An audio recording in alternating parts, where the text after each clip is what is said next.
Final Smash, ladder match. Jeff has managed to grab the Smash Ball. With the Smash Ball, it's time to play the game by Jeff's rules now. This will cause numerous ladders to appear around the stage. Okay, there must have been a theme without ladders I'm not aware of. Surprisingly enough, these ladders are light enough to pick up his items and to swing it around. That would be a huge battering weapon. They reach about 3 stage ability blocks when swung and deal off 20% damage with good knockback. It takes a bit of time to swing it and above average ending lag. When carrying the ladders, press the B button to set it in place so it's climbable up to 6 stage ability blocks. Okay, that's just a bit contradictory. Yes, 3 stage ability. Oh wait, no, never mind. That makes sense. You need to have some sort of grip on there. What's the point of all these ladders? There's a Smash Bros. Championship belt hanging on top of the stage for the taking. With anyone grabbing it will receive their health fully restored with a brand new stock accessible only through the ladder. Obviously, anyone can grab the belt, but what advantages does Jeff have? Well, it only takes 2 seconds for him to climb it, while opponents take 5 seconds to get to the top. Final Smash lasts for the rest of the game until someone can grab the belt. And then Meta Knight just jumps all the way up there.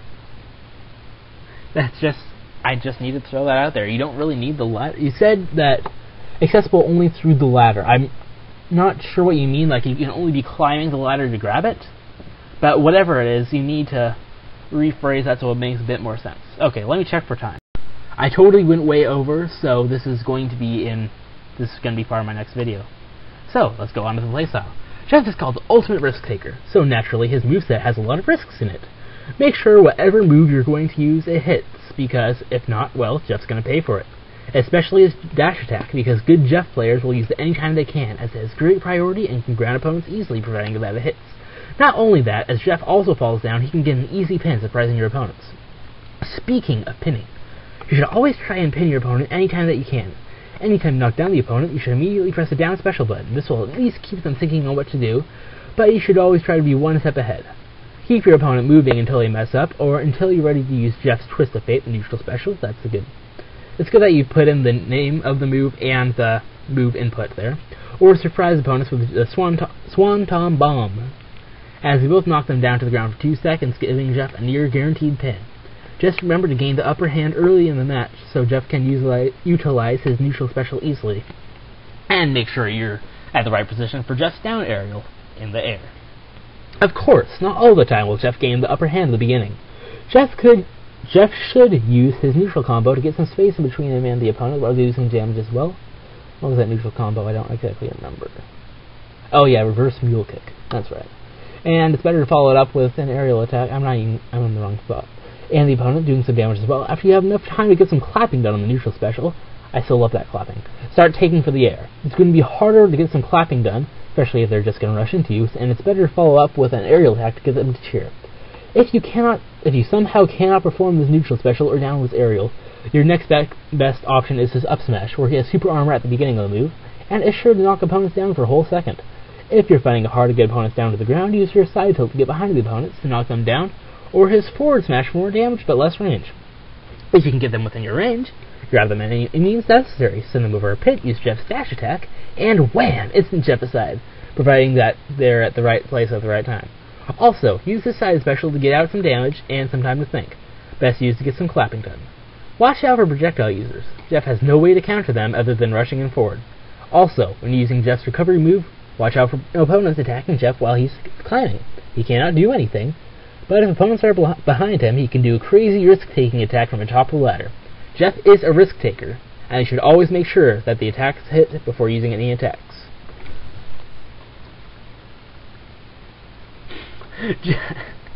Okay, that's good. For the up taunt, Jeff mocks the opponent by ripping off their up taunt, if it's possible for Jeff, so I'm just free-for-all, that's not going to do much good for him. Oh, and there's really not a whole lot left. So, let me just take a little break here, and I'll be with you on the next video. Or not the next video, this still video, because, yeah, you know, whatever. Okay, let's finish this audio comment up. So, in case you haven't been able to tell, I really did like Jeff Hardy. His moves aren't overly creative, but what they do really well, especially the pinfall. I have to really disagree. Jeff's only way to KO an opponent, considering he cannot KO through traditional means. That's not exactly true, as you mentioned in the up aerial, well, not the up aerial, but in a bunch of the aerials, you have, those aren't the aerials, those are the throws, like the dual kick. He can gimp, which means that he must be able to get them off the stage, and wait, no, that's... Okay, bad example. The chair shot just stuns them, but whatever. He does have some ways to knock them off stage, and he does have just a bunch of stuff that he doesn't only have to rely on the pin. But the pin really is what he revolves around. Pin, knocking the opponent down to the ground. He has a bunch of them to do that. Twist of Fate. Twist of Fate. I just love Twist of Fate. Twist of Fate. I need to stop saying Twist of Fate. He revolves around making the what is it called? I can't even remember what it's called anymore. The audience? Sure, yeah, the crowd. You say the crowd, but I'm just going to call it the audience. Making them clap, make them cheer, and I've never seen that done before. I mentioned that a couple of times, but it's just unique. Just the clapping thing, that's just good. I like it.